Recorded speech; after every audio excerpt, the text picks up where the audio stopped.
Thank you, Anish. Thank you for bringing me here. I think it was a very interesting panel which was going on and talking about what to do at each touch point.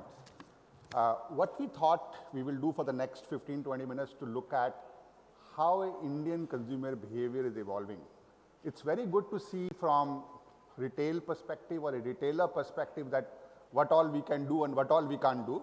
I don't know how much we try to capture what my consumer is thinking.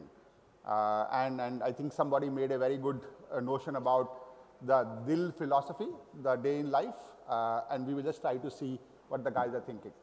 So to do that, I'm using a reference. So PwC does an annual global consumer survey, and what we will do is typically look at what the consumer survey which we did about 3 months back is talking about overall. We will try to see how Indian consumer is becoming more and more discerning, where it is differentiated from the world, and what all implication it has for our businesses. And I think that's the way I will try to do, and perhaps we'll keep it open for any kind of queries you may have.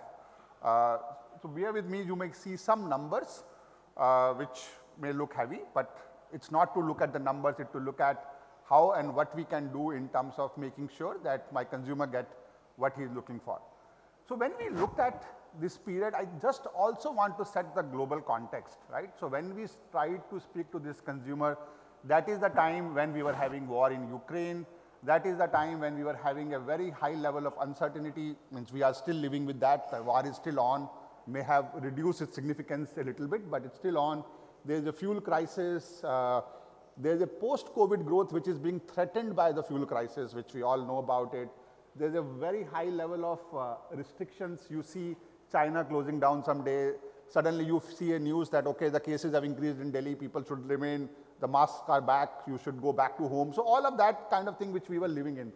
There was a huge crisis which we have also witnessed over the last 6 to 9 months on the supply chain side. Almost all industries have seen a supply disrupted.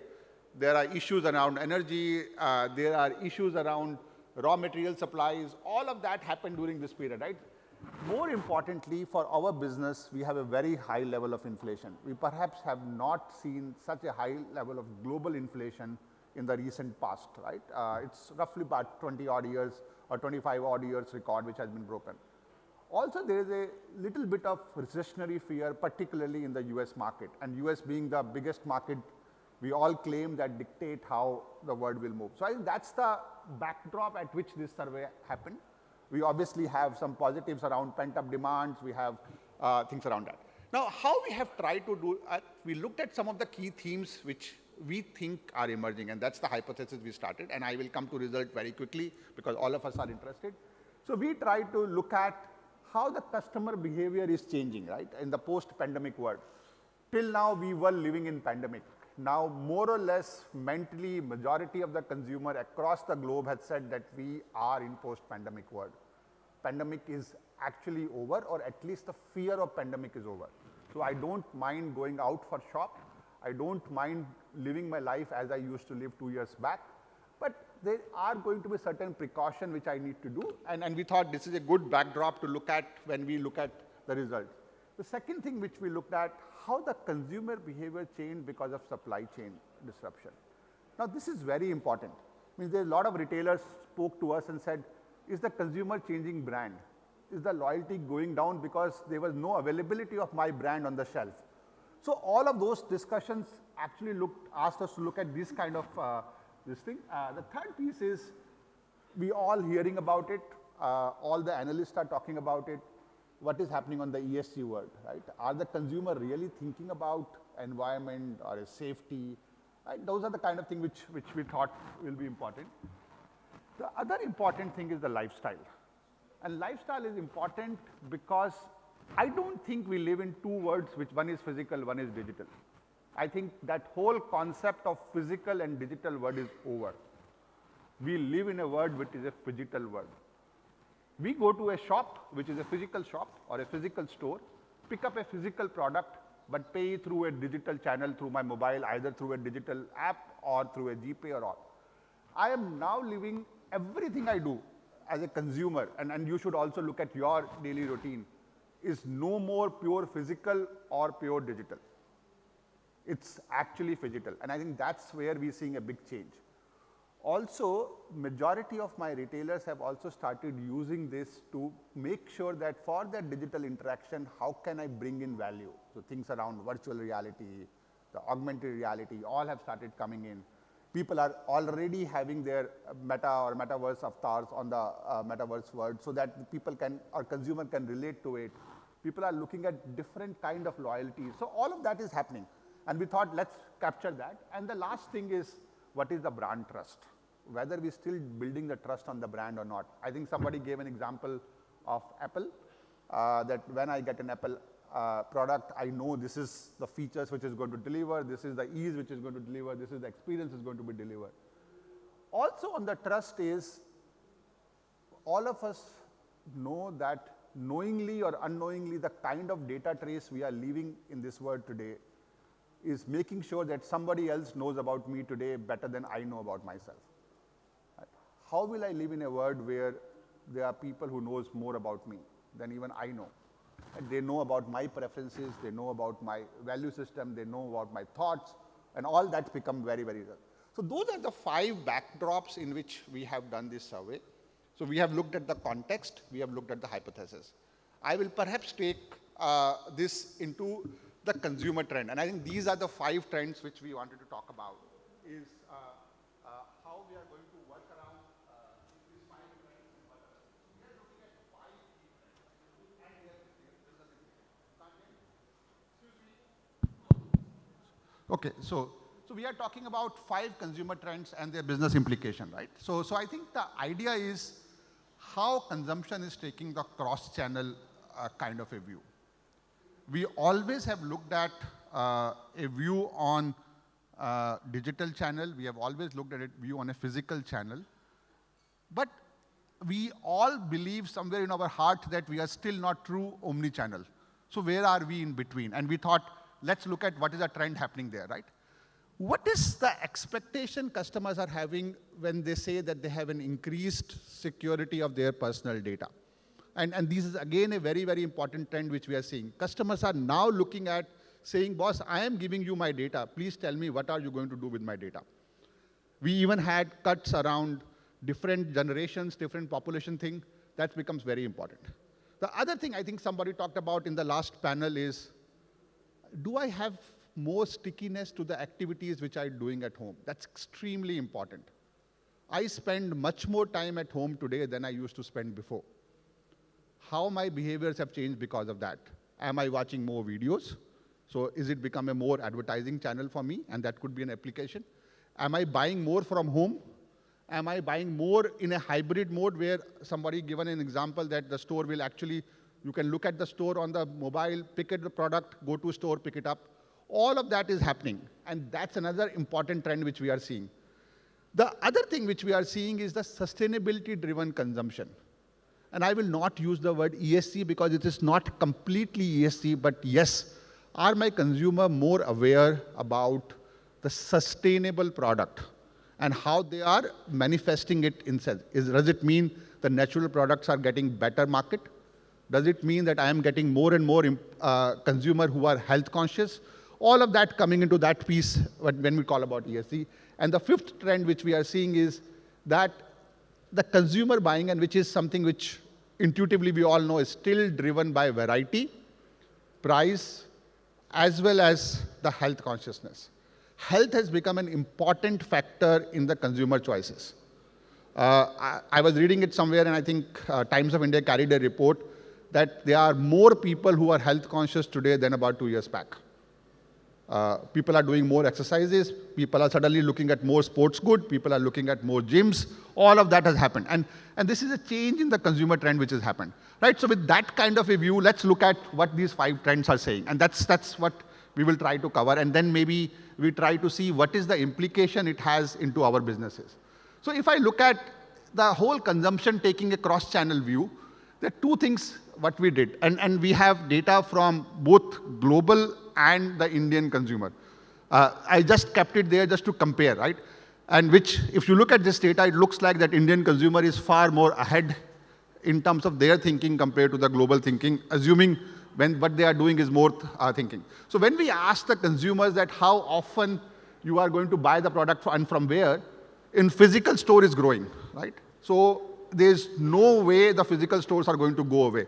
There's a big worry that, okay, everything will become online, people will not buy physical stores, the stores will not require it, it's actually growing. But what is also important is the digital channel is also growing parallelly. So what we are saying is both physical and digital channels are going to be remaining very, very important for each and every brand. And that becomes extremely important.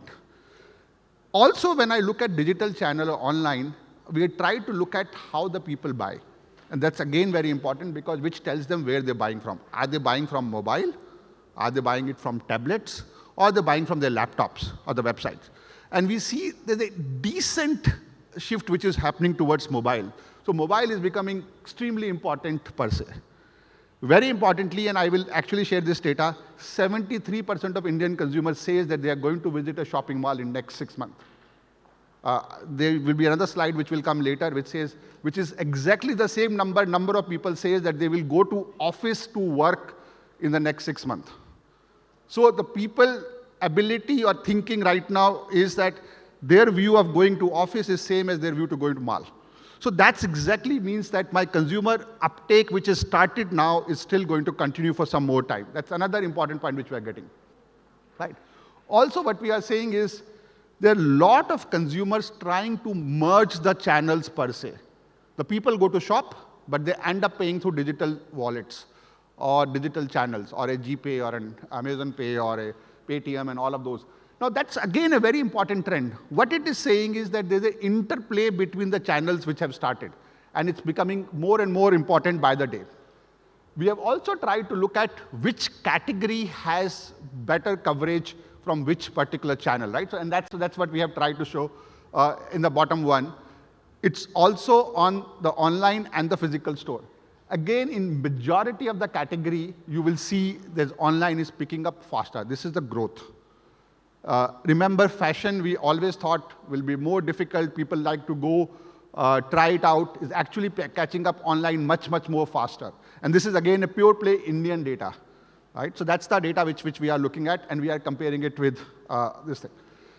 So what is happening is that we are looking at the whole view of customer life cycle, and we see the things are happening at different play. The interplay between the channels happening at different level.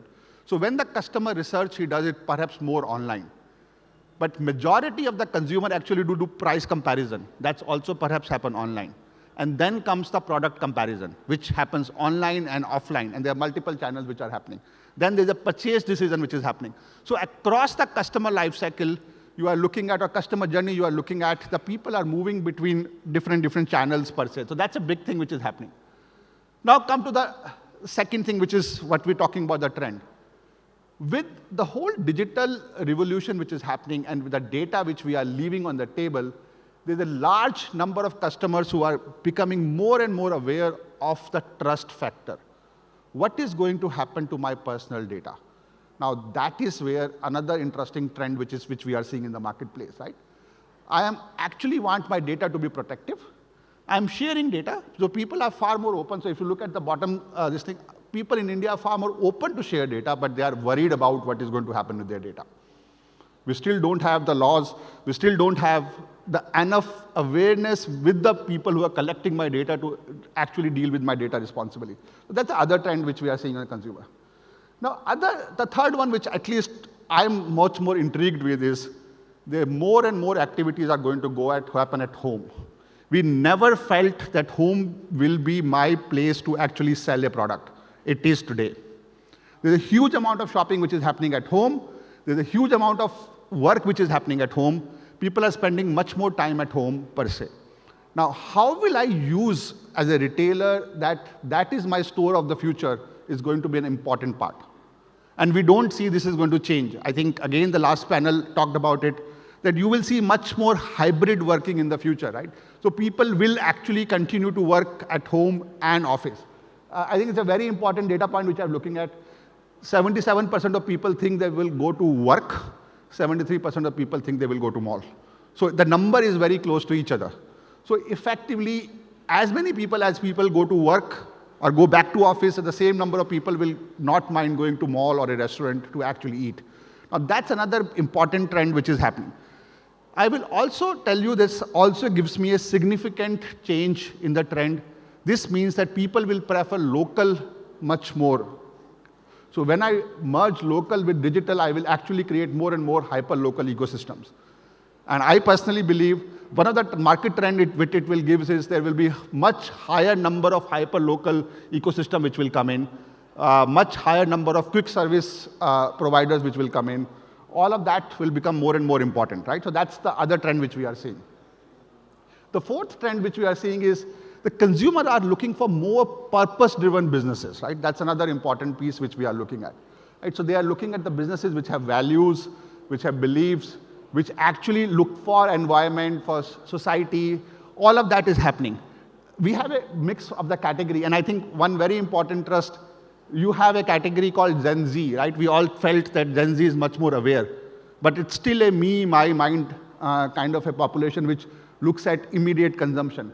The millennials are actually driving the whole business of saying that, yes, I need to have a business which is much more societal, much more society-driven, much more governance-driven. The last trend which we are looking at is the health and the price consciousness. There's a definite increase in the health consciousness and the price consciousness. I'm looking at a value much more today compared to what I've looked at today, right? And the whole variety has become important. I used to have one product which continued for whole of my life, whole of my brand journey for last 25, 30 years. Today, I need far more variants to come in to keep my interest alive. We talked about the touch point, we talked about the experiences. You can't only give me experiences by changing the website cover or you're changing the model on the ad. You need to give me experiences by giving me variety in my brand. And that's another trend which we are seeing, which is happening big time. Now, so what does it mean for us, right? What kind of implication it has for our businesses? Some of the very key one, right? We genuinely feel that business will continue to grow.